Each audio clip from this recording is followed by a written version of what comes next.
Hello there. Hi. Hello. Hi. So I think I've already told my audience a little bit about you guys. You guys have traveled a lot, I think, right? Mm-hmm. Like 50, 56 countries. Mm-hmm. How much is that? Oh yeah, like And yeah, total, yeah, around 50. yeah, and that's quite an impressive number, actually. Yeah, and because of that, I had like a crazy curiosity about your guys' life, you know. Mm-hmm. So I prepared some questions, and hopefully we can get to know more about your travel life. And I think it's different for you and Toria both, right? Yeah, Both it's of you have a different. different travel experience, like a different travel life. Yes, we both like to travel, but we have different path in traveling experience. Yeah, yeah. From what I've heard from our previous calls. So we're gonna start off with some starting questions. So the first one is Toria and Sara. Share with us a little bit about how your childhood was. Like, where did you grow up? How was your schooling? All the things you did. Sure. I can start if you want. Yeah, you can go first. Okay, so basically, I grew up in Paris. I've been born in France, grew up in Paris, lived my childhood there, studied everything, and then schooling was a big part of my life, of course, at that time. I really loved school and enjoyed like working until a certain point, because yeah, like, going to high school was more difficult, I would say, not schooling wise, but also with people, everything, growing up and becoming teenager is not always easy, and becoming an Yeah. adult also like neither is easy. And yeah, I was thinking I would live in Paris my whole life and stay there forever, but then I had the chance to travel and completely change my mind about that. Did you always like traveling? Mm, I don't know if I always liked it because when I was born in France and then 6 months I moved to Tahiti and I grew up there and most of my childhood I had the chance to travel with my mom to France to see her family and during kindergarten also. No, not kindergarten, but how do you say elementary school. Uh-huh. We moved to like New Zealand and Pasquan Island. So Okay, at okay. an early age, I had the chance to travel, and I understood what chance it is to travel and encounter a different way of life and different people. It expands your consciousness to different Yeah, so you got belief. your first few countries in your childhood already, I think. I think it was France, United States, like California and New Zealand. Yeah, you started traveling at a very early age, right? So that Yes, yeah, yes, I pretty much kind of the same year, but yeah, you saying something? yes, because uh, Tahiti, the island where I grew up, it's on the opposite side of the world from France. And because my family from my mother's side is from France, we did like every 2 years almost uh, some travel way back uh, between these two destinations. Yeah, getting the experience so early, you know. It's Yes. kind of a similar story here as well, but I haven't not covered as many countries as you guys have. But do you have any particular memorable travel related memories from your youth or your school years? Because you seem to have traveled starting from that time only. So Mm. Yeah, sure. For my side, I would say I come from a family where My father is originating from North Africa, so Algeria. My mom is French, so we had also this double culture and yeah, double culture childhood where we would travel in my father's place quite often, like every 2 or 3 years, to meet the family and yeah, and discover a bit the country. So at a very young age, I started to be confronted to another type of people and another culture, other religion, and it was probably very important for the structure after of my life and the way I was appreciating traveling. Because for me, it's really a matter of meeting people and discovering the food and other languages and the mentality of the country you're visiting. So it's really nice, and yeah, the first memories I have travel related are really with my family going like taking the plane, traveling by plane, and it was something super exciting for me. And yeah, and crossing the skies and arriving to another place, and we were not going super far because the budget was quite limited, but still, my mom was a hard worker, and she could bring us to different places around France. So it was, yeah, the first memories were with family. Nice, nice. And Toria, what about you? Um, well, one particular memory would be traveling with my granddad when I think I was maybe in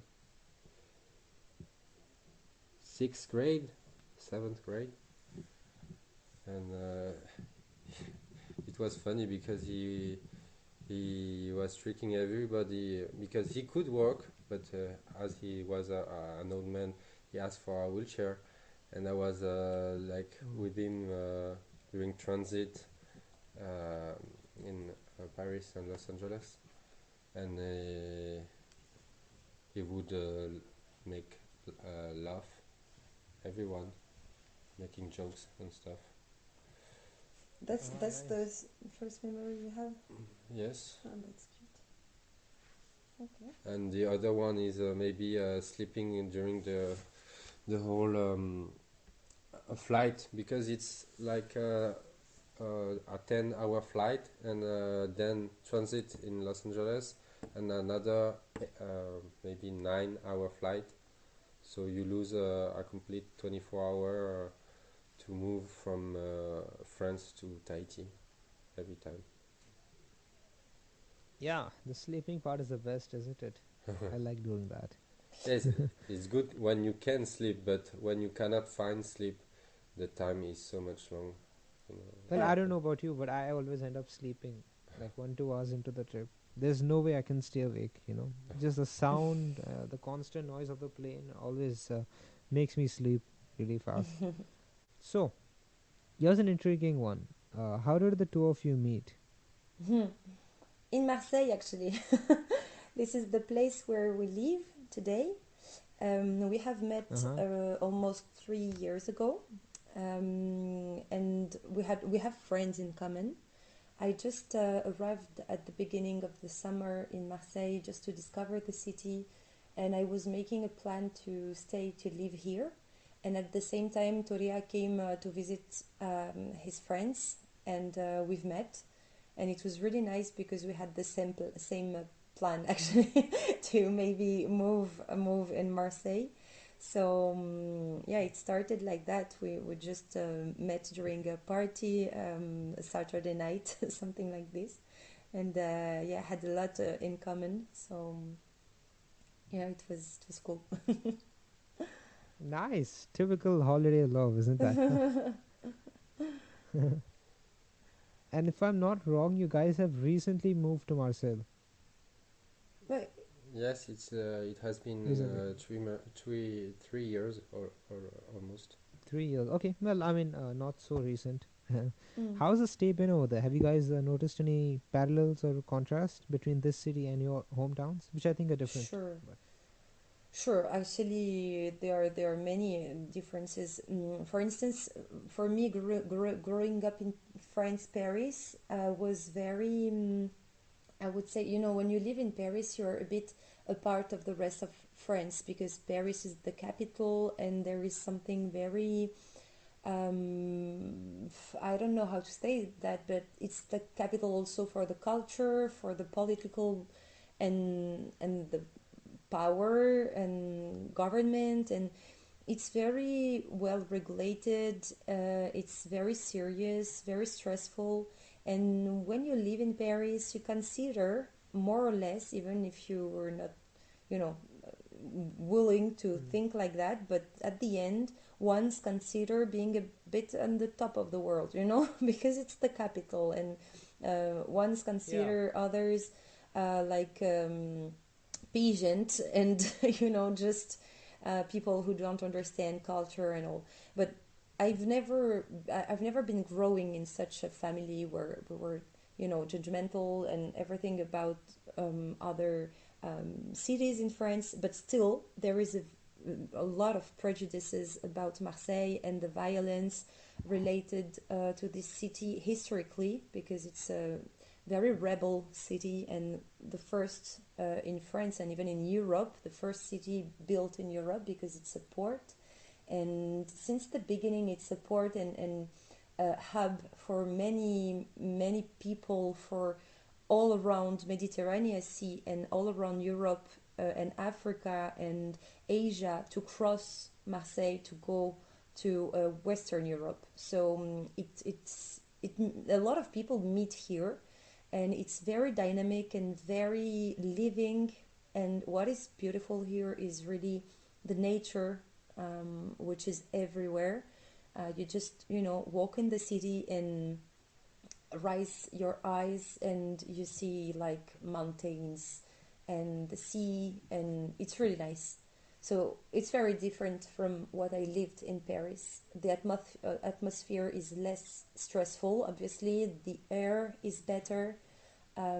Nature allows us to go walking and be disconnected from the city life sometimes. It's really pure, actually. And the ambience is better, mm. in my opinion. And how is it? Is that been the same for Toria, or you have a little different No, like it's view quite the on it? same. But Yeah. I must confess that Tahiti is like a really small island. And coming to France, it was moving like from a little island to a massive continent.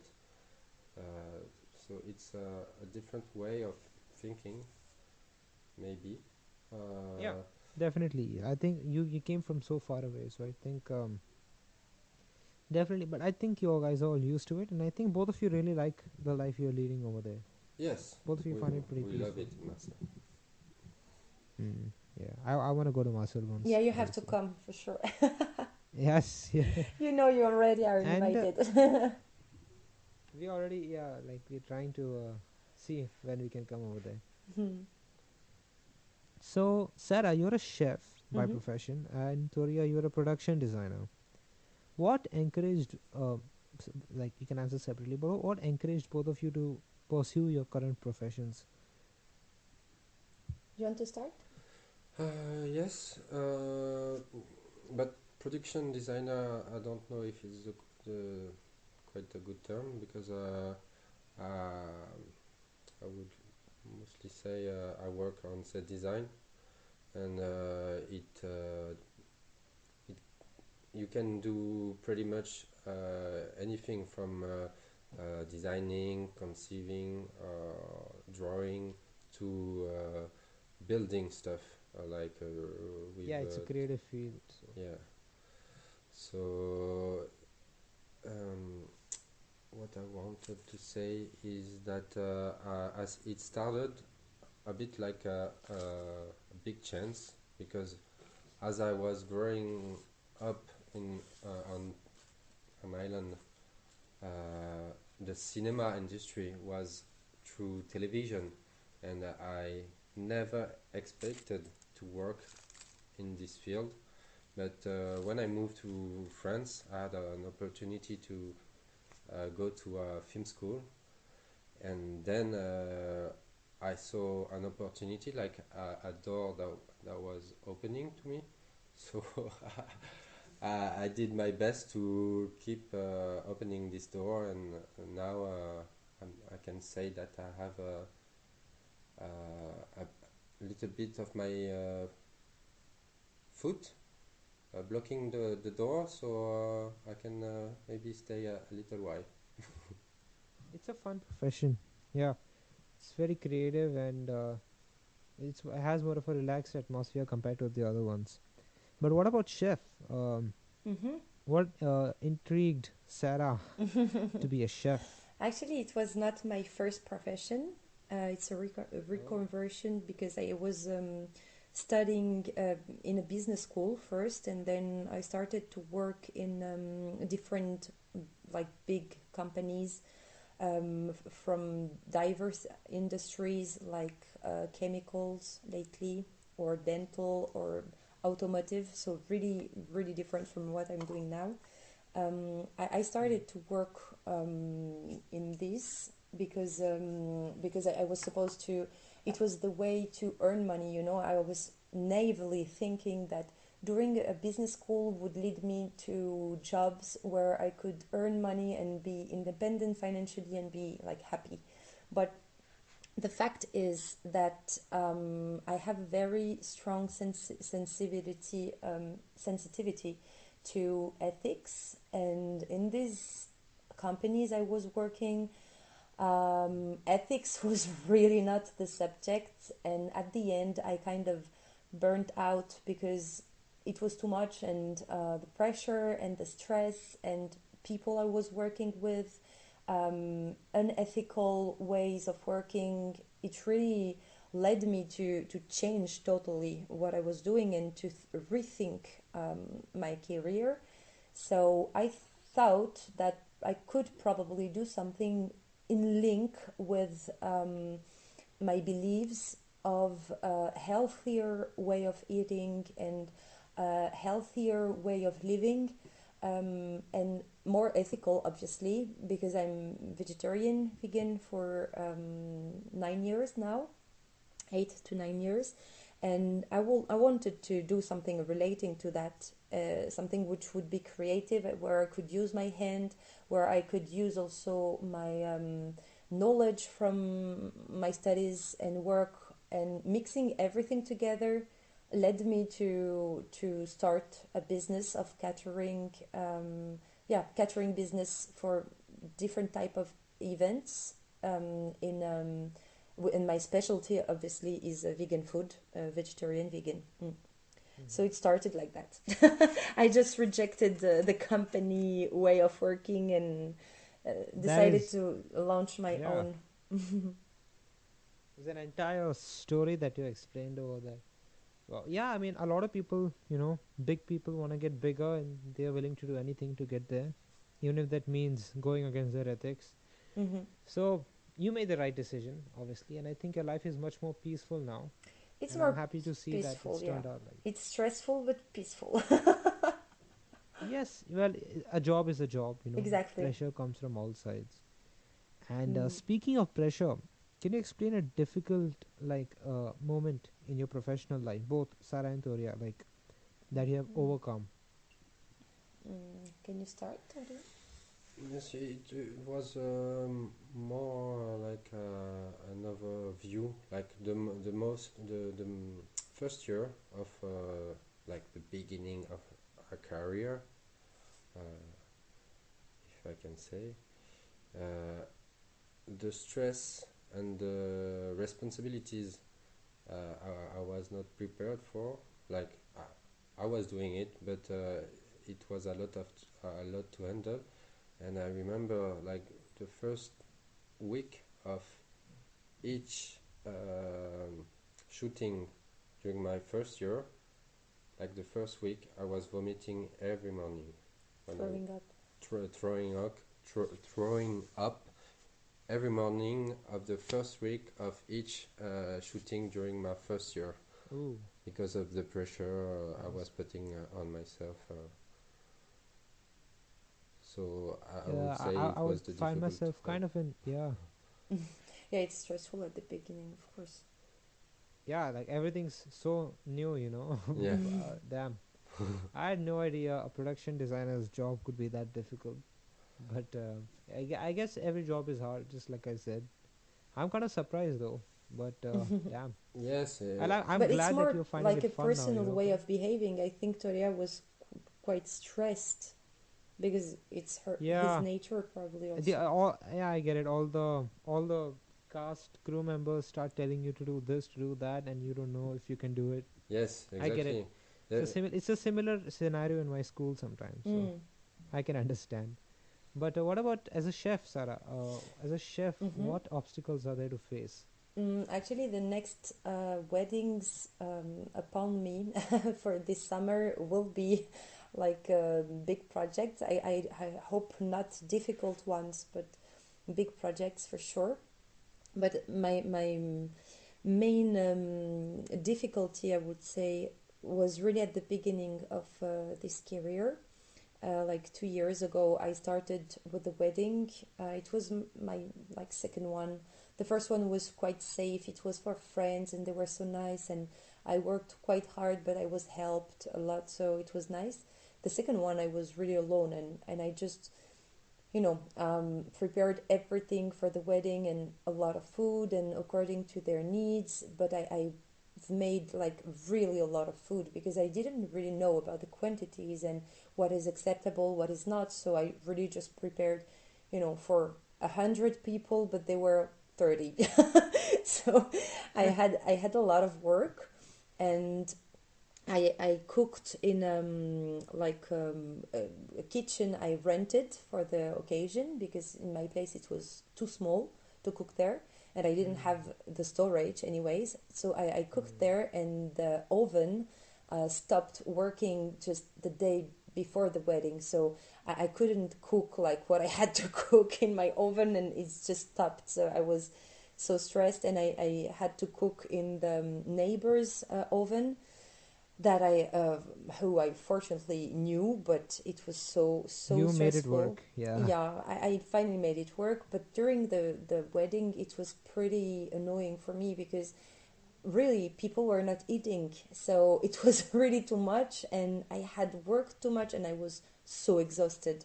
And doing all of that alone was pretty challenging for me, and yeah, very stressful. And I really considered like not doing that anymore because it was so painful. You work very hard to please people, I mean, and then it's it just doesn't work. So it's yeah, that cooking, that was you the know, the and biggest, I would say, obstacle. And sheesh. I had to overcome Yep, that by doing it again, until it was good. that's definitely something that once you get your hands settled, you can't stop doing it. Actually, Yeah, and you have to especially in my learn. family, there are yeah. Nothing is like easy to do, because if it's something you've never done, then you have to learn how to do it. And especially if it's something that you have never done before, and now that you're good at it, such as cooking, I think your life just becomes so much easier because you can apply it in your personal life as well. Mhm. Mhm. That's one of the best parts. That's why a lot of people in my family are like, they cook tasty, Mm. I don't know, fried fish, chicken. They know all types of dishes. Mhm. They don't need to worry about making like burnt bad food.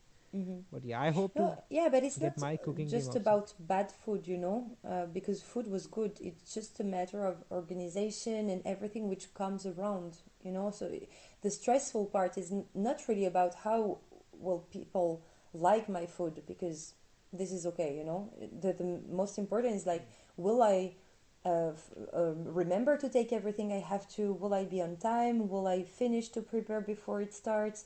Will I clean everything on my own? Can I go back home after? What do I do with the remainings? Everything. It's more about that. Yeah. Mm.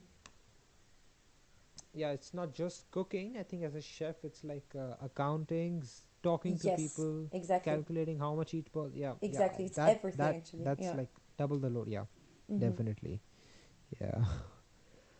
But other than cooking, we are gonna talk about your traveling life a little bit now. What sparked your interest in traveling? And I think it's different for both of you. So elaborate. Okay, very good. So I will start. So traveling for me is really a way, as I said before, to discover people first and then places. I'm really, really more Mm. interested in people than places, despite the fact I know like the world has so beautiful places, and I'm really fond of nature and like big landscapes with nobody. But in the other hand, meeting Yeah. people makes the travel really good. And yeah, if I take the example of India, where we were with Torea just before, we came back a month ago, and obviously the travel was beautiful, like just traveling from place to another and visiting, and it was nice. But it became really remarkable and really beautiful when we started to make friends and meet people, and creating bonds, and creating like another realm where we could see each other, evolving in a society where we were not belonging just before, and now we were a part of it, kind of, you know. Yeah, Um, and yeah, this it is is what is so motivating actually, the meeting of people. And yeah, the anticipation of like how every person's gonna be. Yeah. mm, yeah, yeah, and You know the it teaches a lot. Actually, it teaches so much about ourselves, it like about the what is world, it? how it works, It and expands your mindset. yeah, exactly. Yeah. It expands everything. And after that, you're always changed. If you travel this way, if one travels like the way I love to, like a bit roots and, just not having so much comfort, because comfort is making people lazy, I feel. So while traveling, I really love to be sometimes in discomfort, because it's in Yeah. these situations where good things happen, and bad also, but it's okay because The, bad things, lead to they're part of everything. apprenticeship. Yeah. Bad things, they're inevitable. Yeah, Nah, exactly. and the thing is that when you travel to a country, instead of staying in like a 5-star hotel, which is gonna be the same in practically every place, you should live like the how the locals live. You know what I Exactly. mean? Exactly. You should live Live like with the them. That's how you locals. learn. Exactly. That's the That's how most you learn. That's how you meet more interesting. people. Yeah. Yeah, that's the best part. Mm-hmm. And the funny part is that it's not just every country. Every city in that country has a different crowd of people Yeah. and a different way of how they talk. Exactly. So it's endless. I think Yeah. even an entire lifetime is not enough Exactly. to And learn this is about the only world. for India, so And that's the imagine for yeah. the rest of the world. Yeah, just imagine, man. You guys have explored India more than I have. So you Yeah, guys but are more Indian than me. Yeah. oh my God, no, it's not true.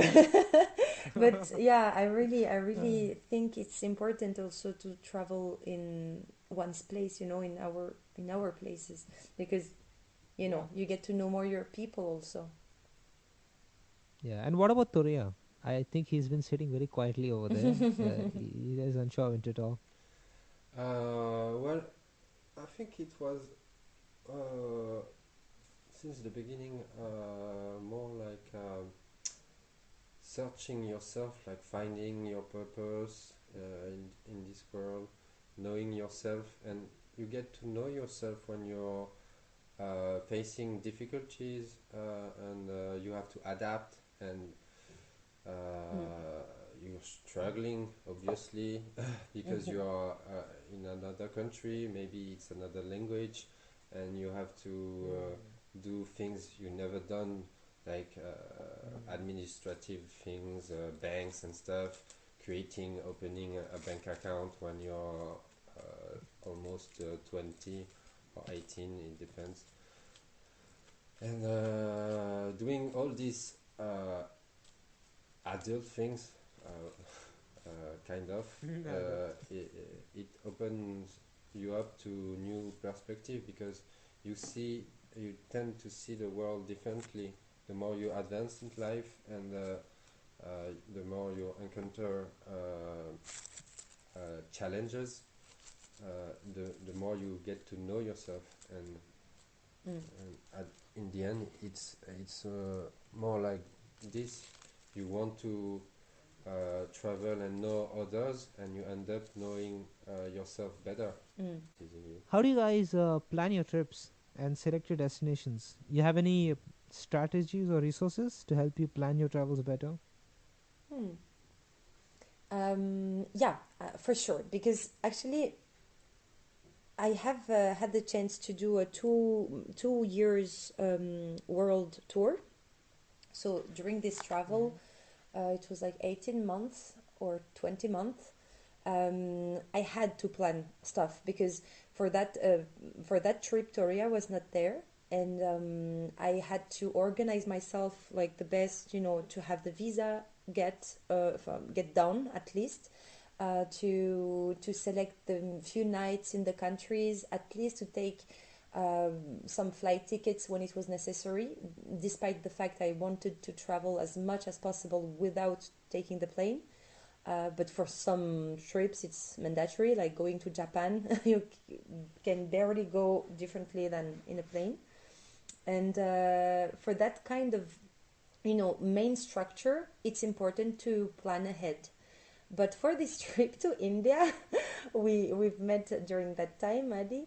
Actually, we had the Yeah, plan, I at the remember. beginning, and we ended up doing something completely different, and we really didn't follow the initial plan. So, plans are good for people who might feel a bit scared about the trip and who wants to, feel better just knowing that they can manage a few things ahead and at least have a few nights. But I really I'm convinced that it's not good to plan everything like strictly and to take all the hotel nights and all the flights and all the tour trips, because it doesn't let you any space, for random meeting and random trip and surprises you are encountering on the way. So I think that's you end up exploring more if you don't plan. exactly, You know what I mean? exactly.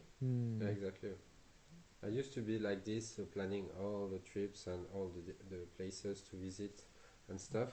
But now I would say that I love more the experience of discovering and really living kind of an adventure, because you allow life itself to give what she can give you. I don't know It how to explain, because there are Yeah. so much things to happen in life that we cannot expect everything. We cannot imagine everything that can happen. So we Yeah, I have think to let everything go. just happens. Yeah, Yeah. we have to let go of control and allow universe to unfold for us. I completely agree with that. Life unfolds itself no matter what you do. Yes. So it's just, yeah. I think I needed that quote for myself a little bit because I tend to get riled up for random things. So this is for me. Yeah, and at the end, the Well, travel is more interesting because you have let life, putting on your path nice encounters, nice people, nice events, and yeah, just to go with the flow is important. Well, it is. yeah. It is like this, but uh, as the saying, we reap what we sow. You get in life. It's like karma. The more good you do to others and yourself, the more good will happen to you. Sometimes it That's another doesn't work. philosophy that you should believe in. Yeah, but sometimes it What about doesn't language work like barriers? that. Hmm? Oh, my bad. You guys were still talking? Yeah. Network issues. Oh yeah, I was just But what? responding to Toria about that because yeah, it's not so simple, Yeah. unfortunately. How have you guys been able to deal with language barriers, especially here in India or any country? How do you end up communicating with the people over there? Depends. It depends on the place, but in India, luckily, a lot of people speak English, so it's nice for us to travel there because at least we know that at the end we can like discuss and create bonds more easily because the language barrier is quite limited to some areas and especially in very remote areas in villages it's sometimes more difficult. I'm thinking of Kerala, for instance, where they speak Tamil, or if you go to Yeah, Punjab, then they will speak like Punjabi, and depending on the place we were visiting, in some places people speak more friendly English than others, but massively in India, people speak even the ones who never like been to school. So a lot of people learned on their own, which is pretty amazing actually. So yeah, in India, it's not a massive barrier, I would say, but when when one doesn't speak the language of the country, like the visiting country, it can be a very hard time if there is no common language. And it happened to me when I was traveling in Mexico like 10 years ago. At that time I didn't I haven't learned how to speak Spanish because my first language is Russian and then English.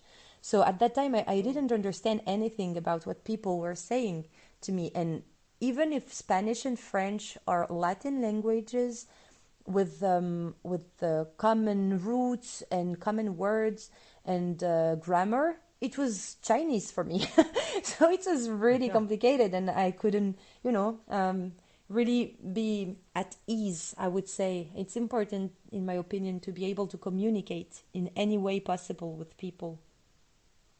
yeah, definitely. There's also a universal language. It's not love or anything. It's just a universal language. Like we end up Yes, understanding what the other person is Mm. telling us. yes.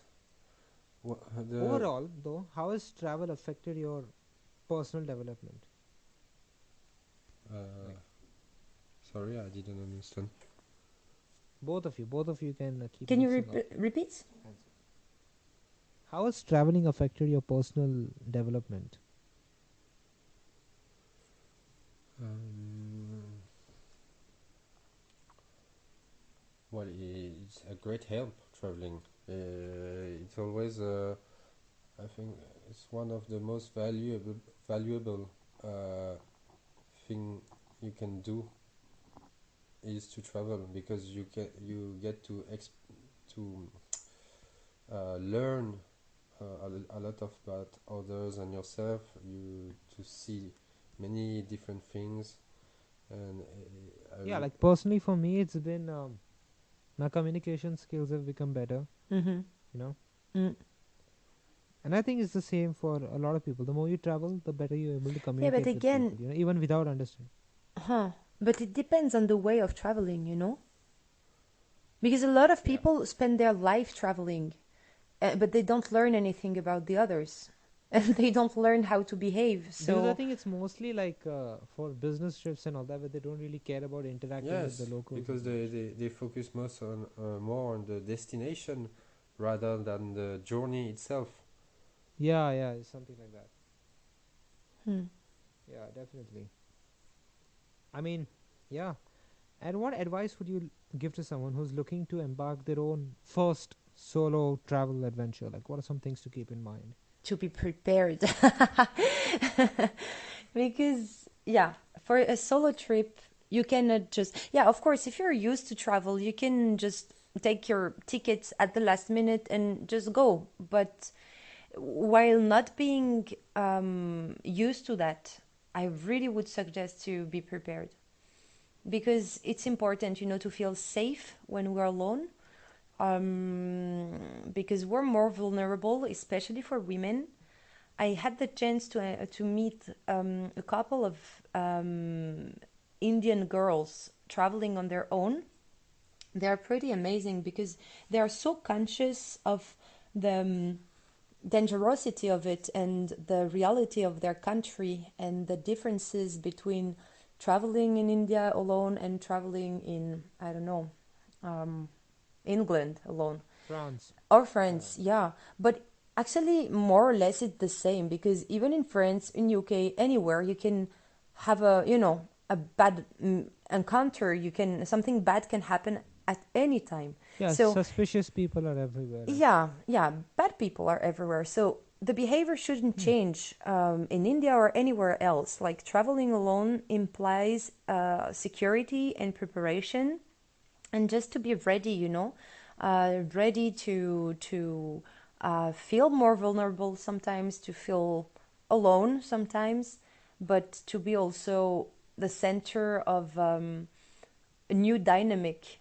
because now all the senses are developed. The sight is more accurate because one has to double check what's happening around, and the sound also. The hearing is important when someone is calling us, or especially for women, it's important to be like not Yeah, I walking think with it's the more about headphones.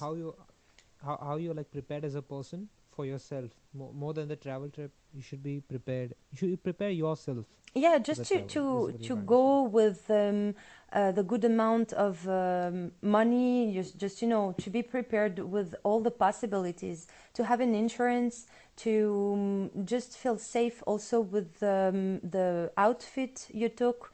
Like for a woman, just adapt to the country where we go. While traveling in India, I would never wear um, shorts and a sleeveless top because it's India and I don't want to offend anyone. So, it's a Yeah, way of behaving also, feeling yeah. safe and How you talk to feeling the good. people. Um, Go this way also.